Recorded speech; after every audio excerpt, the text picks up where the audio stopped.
Date on my phone, but man, I constantly have to turn off apps that turn themselves on, saying things like unable to sign in or things. I don't even have data.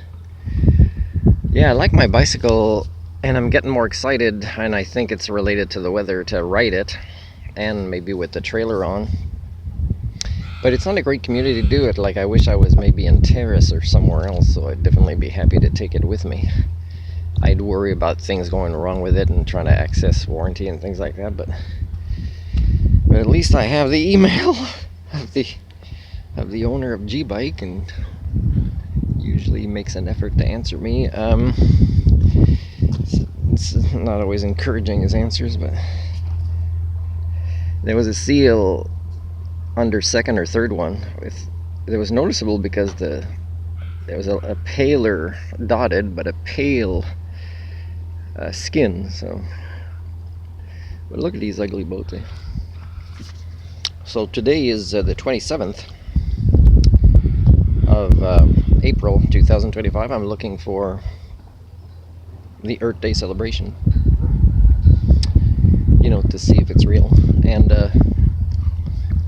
I gotta say, it's pretty sad that as things get worse with the biosphere at the hands of the species I share DNA with, it's sad how I have to work hard to find news about the world's coral reefs or what's happening in Antarctica, or biodiversity. Has been a long time since I've seen any reports about that, because it seems that even the best of the people that have the science about the tipping points that have passed seem to try to link it as much to economics, so as to change people's minds that they already know won't change, right? Because they've attended COP conferences and things like that. So it's pretty pathetic, which is more proof of what I say when I say it was in the 1960s that we passed the tipping points to self-correct. And I want to be a bit more specific what I mean about that.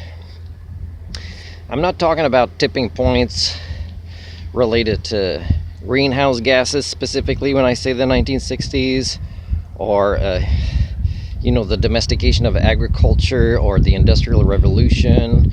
There's been a lot of different things that link to my theory on HSD, which discusses the variety of human domestication syndromes that has devolved us and taken away our potential to self-correct or to even become humanists. True humanists, because I don't really meet any. And so the 1960s is when you add the social structures, the social systems, tipping points globally. And of course they link to politics, they link to education, what is learned or not learned. They link to the concept of accountability. They link to the concept of who's really in charge, and they link to various concepts of mental health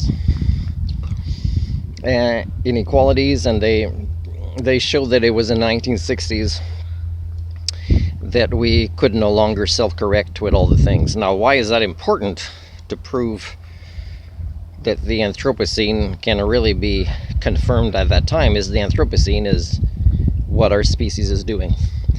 And when our species in the 1960s could no longer chart a different course to stop raping the earth, because if you hear something about melting Arctic or Antarctic ice right now, it's more about who's fighting over that particular part of the body of our Mother Earth that will rape. It's really sad that we don't get it still. It's really sad that the Pope took over Earth Day.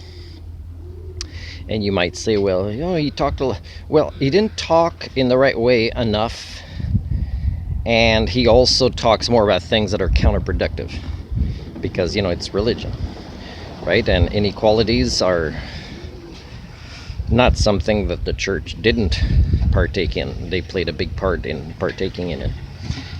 Like, I don't even think that there's plans to return what was stolen to indigenous people that is at the Vatican. So And who else? Oh yeah, Hudson's Bay Company. We'll see how they do at returning things to indigenous communities, if they even know which ones, if they documented it as well as the Vatican did, their crimes, to know where to return it. So it's pretty sad. Soon I'll do a vlog that talks about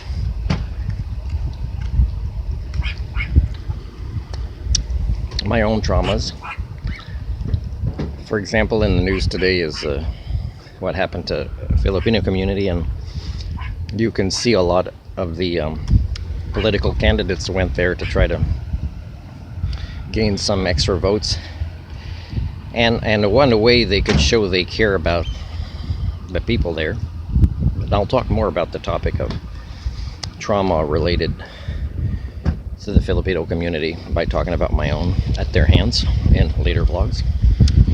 But I've said in a vlog about democracy a long time ago is they are a big percentage of people that live here. They're Canadians, but they are permanent residents. Very few of them go for Canadian citizenship, and so they can't vote. I don't think I've heard any of these candidates say if they win, they'll do that. Now, isn't it weird that nobody decides to put that on their platforms? That people that achieve permanent residence, and let's say don't have a criminal record, if you want to go that far, although you should apply that to people that were born here as well. Like, how is it not even thought of? Or how, like, Jagmeet Singh, come on. You're of an ethnicity of origin that is originally not from North America. How can you not bring that forward if you are not the same as others? And it's so ridiculous, again, to hear these tribe versus tribe mentality that is getting even worse between the desperate candidates in the last week, trashing each other to show us that they can't work together, and how counterproductive the concept of parties are.